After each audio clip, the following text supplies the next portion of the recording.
ढोंगी बहू। प्रीति एक पढ़ी लिखी लड़की है जिसकी एक अच्छे घर में शादी हुई है। प्रीति का पति राहुल एक मल्टीनेशनल कंपनी का मैनेजर है जो आधे महीने विदेश में ही रहता और छोड़ जाता है अपने मम्मी पापा को प्रीति के भरोसे, जिसे इस देश को सुधारने की चुल ने परेशान कर रखा है। मम्मी पापा, कल एक डॉग वैक्सीनेशन का शिविर है तो मैं वहीं पूरा दिन रहूंगी। आप मेरे लिए खाना मत बनवाना। अरे बेटा प्रीति, वो बाई तो काम छोड़कर परसों ही जा चुकी। एक नई बाई देखनी पड़ेगी। माँ, आप तो जानती ही हो ना कि मैं कितना बिजी रहती हूँ। अगर कल मैं नहीं गई तो कुत्ते एडॉप्ट ही नहीं हो पाएंगे। देखिए, हम इंसान तो बोलकर अपनी तकलीफों को बता सकते हैं, लेकिन वो बेचारे, उन्हें हमारी ज्यादा जरूरत है मम्मी।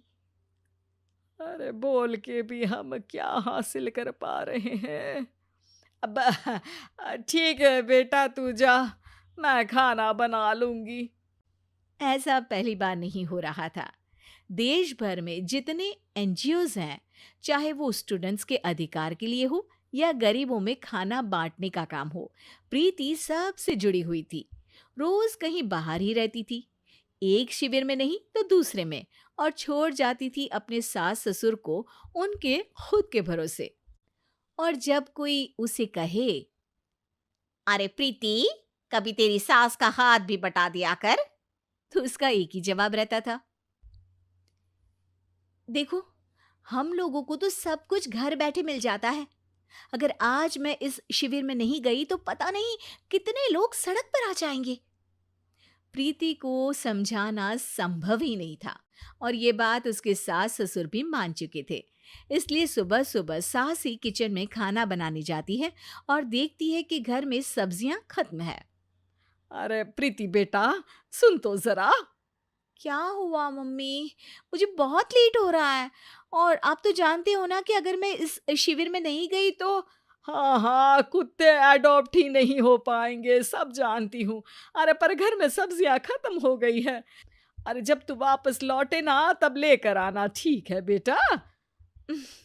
ठीक है मम्मी, अ, चलिए मैं चलती हूँ। और हर बार की तरह प्रीति अपनी पार्टीज और आफ्टर पार्टीज में इतनी बिजी रह गई कि सामान लाना ही भूल गई। बात केवल सब्जियों की नहीं थी, लेकिन प्रीति हर रोज किसी नए शिविर में निकल जाती थी, अपने सास ससुर को अकेला छोड़कर। एक हफ्ते बाद प्रीति के ससुर जी के हाथ में दर्द होने लगा। अरे बेटा प्रीति, पापा जी के हाथ में बहुत दर्द हो रहा है। आज इनको डॉक्टर के पास लेकर जाना पड़ेगा। "अम, ठीक है माँ, आप हो आओ, मैं बाहर ही खा लूंगी। अरे बेटा, मैं कैसे ले जाऊं? ये काम तो हमेशा राहुल ही करता था, और मुझे तो डर है कि कुछ ज्यादा बड़ी बीमारी ना हो जाए। उफ़ो! आज मुझे मेडिकल शिविर में जाना है।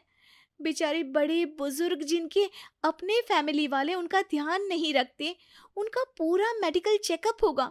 अगर मैं नहीं गई तो आप तो जानते ही हो, उनका चेकअप नहीं हो पाएगा। और हाँ बेटा, तू जा, मैं कुछ ना कुछ कर लूंगी। प्रीति के सास और ससुर दोनों ही काफी समय से प्रीति को समझाना चाह रहे थे कि उन्हें भी मदद की जरूरत है, लेकिन अब तो पानी सर के ऊपर जा चुका था। उधर प्रीति शिविर में पहुंचकर सबसे मिल रही थी। काफी भीड़ थी और प्रीति इंस्टाग्राम पर फोटोज अपडेट करे जा रही थी। तभी प्रीति की दोस्त रीना उसके पास दौड़ती हुई आती है। अरे प्रीति, जल्दी चल। अरे क्यों, क्या हुआ? अरे तू अभी सवाल मत पूछ और चल मेरे साथ। प्रीति रीना के साथ जाती है तो देखती है कि गरीब बुजुर्गों की लाइन में प्रीति के सास ससुर भी खड़े हैं। प्रीति को समझ में नहीं आता कि ये क्या चल रहा है। उसके ऑर्गेनाइजेशन में सबकी नजर उसके सास ससुर पर थी, और प्रीति को लगा कि बात उसकी इज्जत पर आ गई है। माँ, पापा जी, आप दोनों यहाँ क्या कर रहे हैं? आप तो जानते हो कि ये शिविर गरीबों की मदद करने के लिए बनी है, और आप इसका मजाक उड़ा रहे हैं इस तरह से लाइन में खड़े होकर। अरे बेटा, हम भले ही गरीब ना हो, पर जरूरतमंद तो है ही। हमारा भी कोई ध्यान रखने वाला नहीं है।